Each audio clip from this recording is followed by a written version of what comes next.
पुणे से करीब 2 किलोमीटर दूर एक 5 सितारे होटल में हैलोवीन पार्टी हो रही थी। होटल बड़ा होने के साथ साथ बहुत ऊंचा भी था। ये एक 15 मंजिली होटल था। हालांकि होटल बनाते समय होटल के मालिक ऋषभ मल्होत्रा को कई लोगों ने कहा कि उस होटल में 13वीं मंजिल ना बनाए, बल्कि 12वीं मंजिल के बाद सीधा 14वीं मंजिल बनाए। लेकिन ऋषभ का मानना था कि 13 संख्या को लेकर लोगों के बीच जो डर है वह जायज़ नहीं है, और औरों के इस डर को दूर कराने के लिए वह उसी 13वीं मंजिल को होटल का सबसे आलीशान हिस्से में तैयार करने की और ज़्यादातर खास और अमीर मेहमानों को वही स्टे करने की अरेंज किया जाए। आज पूरे होटल में डर के साथ साथ एक खुशी का माहौल भी है।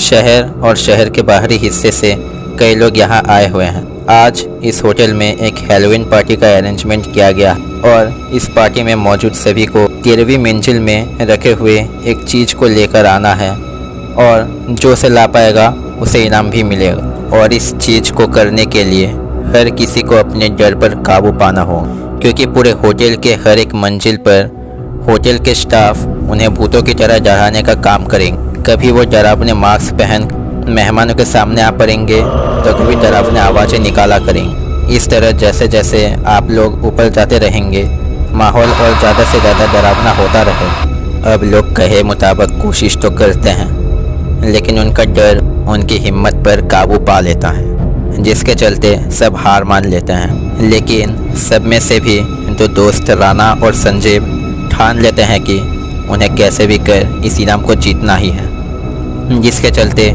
दोनों अपने अंदर हिम्मत भर एक एक मंजिलों को पार करते रहते हैं। लेकिन जैसे ही वे 12वीं मंजिल में पहुँचे, उनके ऊपर खून जैसा कुछ टपकता है और दोनों सोचते हैं कि ये भी शायद गेम प्लान का ही एक हिस्सा होगा। और जब दोनों थोड़ा ध्यान देकर देखते हैं तो वो चीज़ 13वीं मंजिल से ही टपकता हुआ दिखता है। अब दोनों समान जोश में ऊपर जाने लगते हैं और 13वीं मंजिल में पहुँच जब दरवाज़ा खोलते हैं, उनके हाथ में मानो हल्का सा झटका लगता है, और थोड़ा अजीब भी, क्योंकि उस दरवाजे को हल्का सा धक्का देने पर वह अपने आप ही एक विकट आवाज़ कर खुल जाता है। अब इस मंजिल में आते समय तो रोशनी बिल्कुल ठीक ठाक थी, लेकिन जैसे ही राणा और संजीव गेट के अंदर आते हैं तो लाइट भी अपना लुका छुपी का खेल करना शुरू कर देता है। कभी तेज़ रोशनी होती है तो कभी माबस की रात जैसा अंधेरा।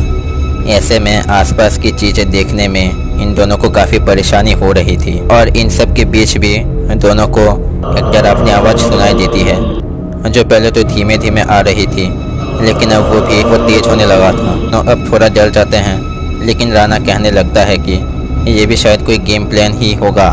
लेकिन थोड़ी देर बाद कान के पर्दे फाड़ देने वाला आवाज़ के साथ पूरा होटल में सन्नाटा छा जाता है। होटल का मालिक घबरा जाते हैं, क्योंकि चीख निकालना गेम प्लान के अंदर नहीं था, और तुरंत ही सभी को नीचे आ जाने की विनती करते हैं। सबके नीचे आ जाने पर भी राणा और संजीव नीचे नहीं आए हुए थे। ऋषभ लिफ्ट के थ्रू उनको नीचे आने को बोलता है, लेकिन लिफ्ट भी काम करना बंद कर देता है। अब ऋषभ सीढ़ी के थ्रू 13वीं फ्लोर पर जाने को लगता है कि वह देखता है सीढ़ियाँ सब खून से सने हुए हैं, और जब वह दरवाजे के पास पहुँच उसे खोलने की कोशिश करता है तो उसे महसूस होता है मानो 10 हाथियों की शक्ति उसे रोक रही है। अब मालिक और कर्मचारी हताश होकर नीचे आ जाते हैं, लेकिन उस दिन के बाद से राणा और संजीव कभी भी नहीं दिखते। अब ये हादसा किसी और के साथ ना हो, इसलिए होटल के मालिक ऋषभ ने 13वीं मंजिल को हमेशा के लिए बंद कर दिया।